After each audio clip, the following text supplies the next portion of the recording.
Olá pessoal, bom, hoje a aula eu preferi gravar porque essa aula ela é um pouquinho mais complicada, né? Então eu preferi mostrar para vocês de forma síncrona, em que eu gravo e aí vocês vão ter acesso e podem assistir quantas vezes quiserem, né?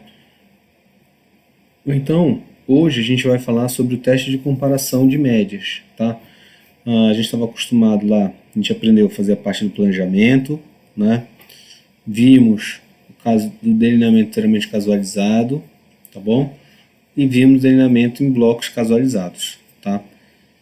Ambos, esses dois delineamentos que nós vimos, a gente chegava na nova, né? E da nova a gente testava, né? Calculava o F, testava lá a hipótese H0 e a hipótese H1, né? A hipótese H0 falava que as médias, né, dos tratamentos são iguais, e a hipótese H1 que pelo menos uma das médias difere aí das demais, né? Caso eu rejeitasse H0, né, eu admitia que as médias, né, pelo menos o par de médias aí difere, tá? Só que se eu tiver, né, o par A, B e C, né, o trio A, B e C, tá? Será que esse par ele é diferente? A é diferente de B? Será que A é diferente de C? Será que B é diferente de C? Né? Será que A pode ser igual a C, mas ele pode ser diferente de B? Né? E B e C, como fica a relação entre eles? E se eu tiver mais tratamento? Se eu tiver A, B, C e D, como fica, né, essa questão de igualdade de diferenças? Então, esses testes, né, e nesse caso a gente vai ver apenas um teste especificamente, mas existem outros testes na literatura. Esses testes eles vêm justamente para fazer essas comparações, né, com mais rigor ou menos rigor, e aí depende do teste, mas ele vai fazer capturar, né, mostrar para nós essas igualdades e diferenças de tratamentos caso eu rejeite a hipótese H0. Se eu não rejeitar H0, eu admito que que os tratamentos em média são iguais, e aí está tudo certo, eu não preciso mais fazer esse passo. Porém, se eu rejeito H0, né, admito que H1 é verdadeira, eu preciso ainda descobrir quem é igual a quem é diferente de quem, tá? Que é o que a gente vai já ver. Então vamos lá. Existem basicamente esses mais testes que isso, né, na literatura, mas nesse caso a gente vai ver apenas o teste de Tukey, tá bom? Então, levando em consideração aquele exemplo, né, de produção de milho em quilogramas por 100 metros quadrados, aí eu vou ter 4 tratamentos e tenho aqui 5 repetições, tá bom? Se fosse em blocos da mesma forma, o que vai mudar apenas é a questão da análise de variância, que eu preciso inserir, né, o bloco lá na minha causa de variação, e aí eu tiro o grau de liberdade do resíduo e a soma de quadrados de resíduo também, enfim, né, mas não é esse o caso, a gente tem um DIC, tá bom?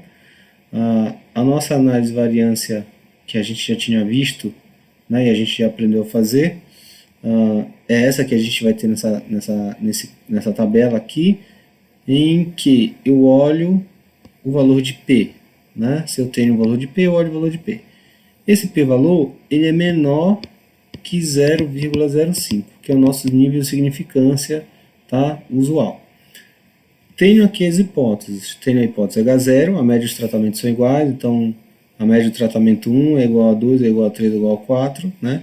Ou pelo menos uma das médias vai diferir das demais. Nesse caso, como eu tenho um p-valor menor que 0,05, ó, bem pequeno, tá? Então eu rejeito a hipótese H0 e admito que pelo menos uma das médias vai diferir das outras, tá? Ou seja, eu preciso agora partir para o teste de comparação de médias para poder fazer, né, essa análise minuciosa aí entre esses pares de média. Então, a gente vai fazer o teste de Tukey, certo? Ele é muito conhecido na literatura. Para isso, eu preciso calcular o que a gente chama de diferença mínima significante, ou simplesmente a gente vai abreviar para DMS, tá bom? E essa DMS é dada por essa formulazinha aqui, ó, em que eu tenho um valor de Q, que é um valor tabelado, e a gente já vai ver como encontra. QMR, né, é o quadrado médio de resíduo, que a gente vai buscar lá na nossa ANOVA.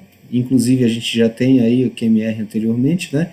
E o R é o nosso número de repetições de cada tratamento, tá bom? E aí isso, claro, vai variar de acordo com o experimento. Então tá aqui a tabelinha de Tukey, né? Aqui nessa parte de cima eu tenho o número de médias abrangido pelo intervalo, né? Então o número de médias no meu experimento. Então se eu tenho 4 tratamentos, eu tenho 4 médias. Se eu tenho 5 tratamentos, se eu estou testando 5 tratamentos, eu tenho 5 médias, tá bom? E aqui, nessa parte, eu tenho os graus de liberdade do resíduo que eu também vou obter lá na nossa tabela de análise de variância, tá? Então, ó, aqui, ó, vamos lá. Eu tenho que obter meu QMR, então onde eu obtenho o QMR? Quadrado médio do resíduo. Resíduo está aqui, ó, quadrado médio está aqui, então nosso QMR igual a 7.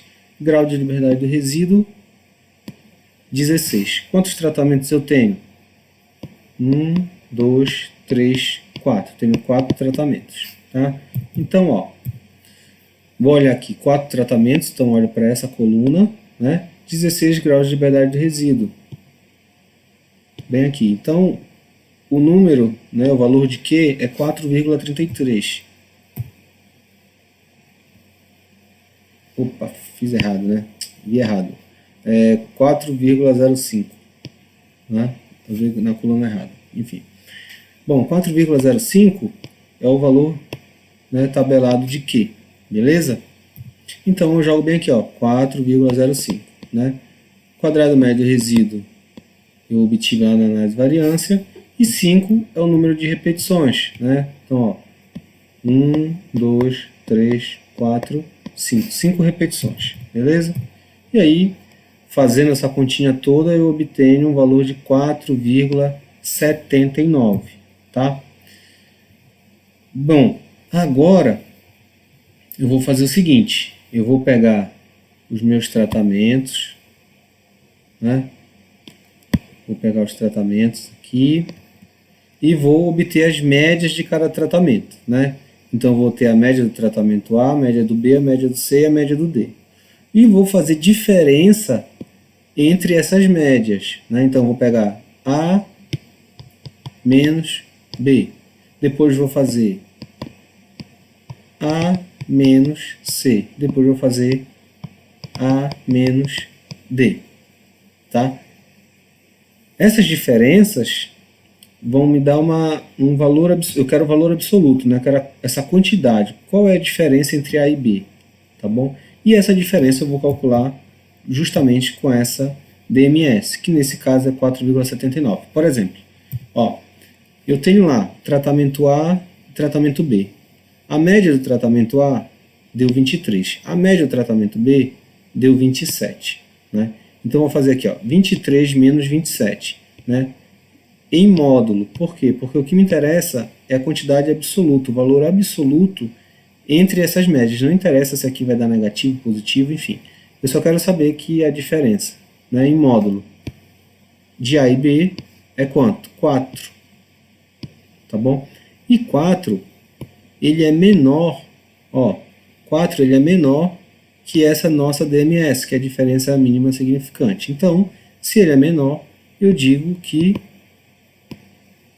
os tratamentos, né, possuem médias iguais, né, médias semelhantes. Né? Em média, esses tratamentos aqui são iguais, estatisticamente iguais.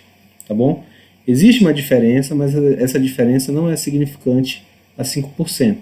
Tá bom? Então, eu admito que esses tratamentos são estatisticamente iguais. Por exemplo, A e C. Então, a média de A, 23. A média de C, 26. Quando eu faço essa diferença, né, em módulo, eu obtenho o valor de 3. 3 ele é menor que o nosso ponto de corte aqui, que o nosso valor de corte que é 4,79. Ou seja, eu admito que A e C, né, são estatisticamente iguais. Esses tratamentos, né, são estatisticamente iguais, possuem desempenho semelhante. tá? Aí vou fazer agora, eu tenho A, B, C e D. Então fiz A menos B, A menos C, A menos D. Agora eu vou fazer B menos C, depois B menos T. Por último, faço C menos o D, tá? Então vamos lá. Aí D, a média do tratamento A, 23, e a média do tratamento D, 31. Essa diferença em módulo dá um valor de 8. Ou seja, 8 ele é bem maior que a nossa diferença mínima significante. Ou seja, eu admito que esses tratamentos A e D são estatisticamente diferentes. Percebeu? Então, valores menores que o nosso ADMS, né, eu digo que esses tratamentos são semelhantes, são estatisticamente iguais. Valores maiores ou iguais à nossa ADMS, eu digo que esses tratamentos são estatisticamente diferentes. Beleza? B e C. Ó, a média de B, 27, média de C, 26. Essa diferença deu 1. 1 é menor que 4,79, então esses tratamentos são estatisticamente iguais. B e D. A média de B, 27, a média de D, 31. 27 menos 31 em módulo, 4.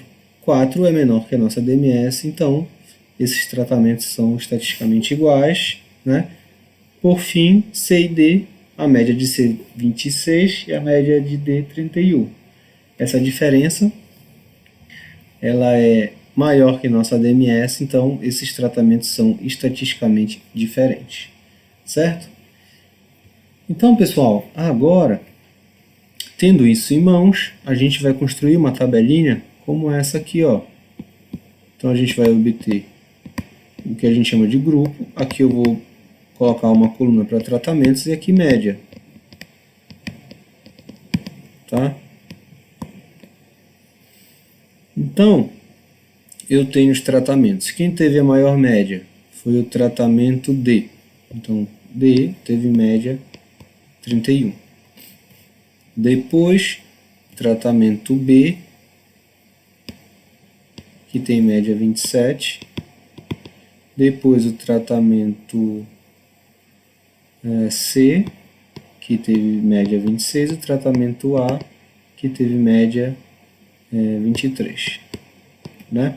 E agora, a partir daqui, a gente vai obter essas relações e construir o que a gente chama de grupos. Né? Então, por exemplo, o tratamento D, ele tem média 31. Vamos ver aqui, ó, D e B, eles são iguais ou diferentes? Aí a gente vê bem aqui, ó, B e D. Então, ó, B e D, tá bem aqui. Ó, a gente teve que eles são iguais, né? Beleza. D e C. Então, ó, D e C são diferentes, né? Então, D e B podem pertencer ao mesmo grupo porque eles são iguais, porém D e C já não podem pertencer ao mesmo grupo porque eles são diferentes, né?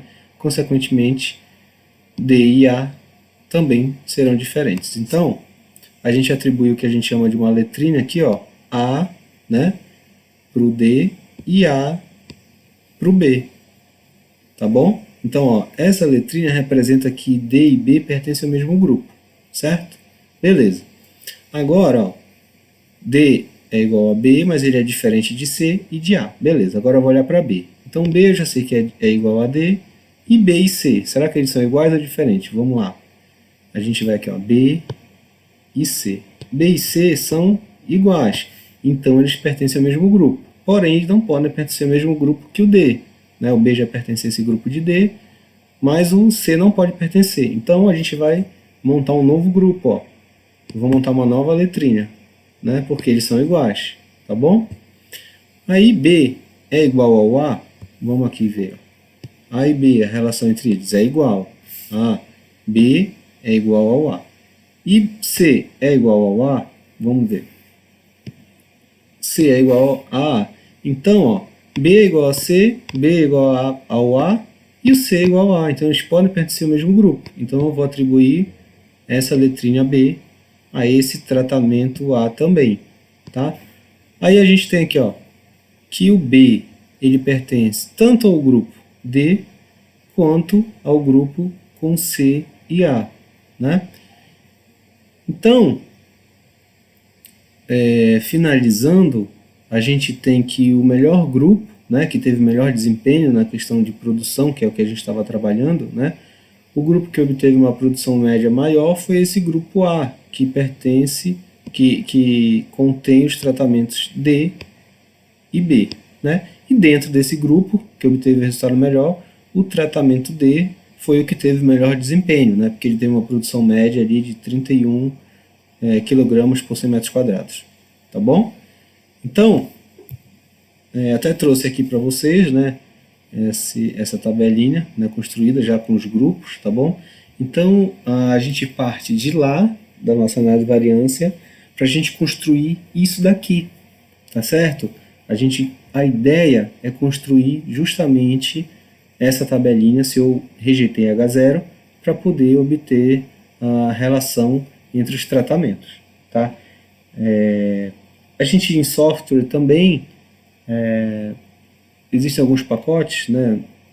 Por exemplo, no R, que ele já mostra essa tabelinha caso a gente tenha a rejeição de H0 lá na nossa análise de variância. Então ele já mostra direto essa tabelinha com essas relações desses grupos aqui. Beleza? Ó, vou deixar como exercício para vocês esse exercício 1, tá bom? Quero que vocês tentem fazer, pode ser no Excel mesmo, tá? E esse exercício 2, tá bom? Então, eu vou deixar 2 exercícios para vocês, tá? E esse exercício 2, inclusive, eu quero que vocês tentem responder isso tudo aqui, ó. Né? Qual a unidade experimental, qual a variável de análise, quais os tratamentos, quais as hipóteses que estão sendo testadas. Quero que vocês construam a análise de variância, tá bom? E aí, se houver... se a gente rejeitar H0, né? Se as médias elas forem diferentes, a partir da nova, eu quero que vocês façam o teste de Tukey, né? Aqui está todos os testes, mas a gente viu o teste de Tukey, tá bom? E diga qual o melhor tratamento, né? No teste de Tukey, tá certo? Então, beleza, pessoal.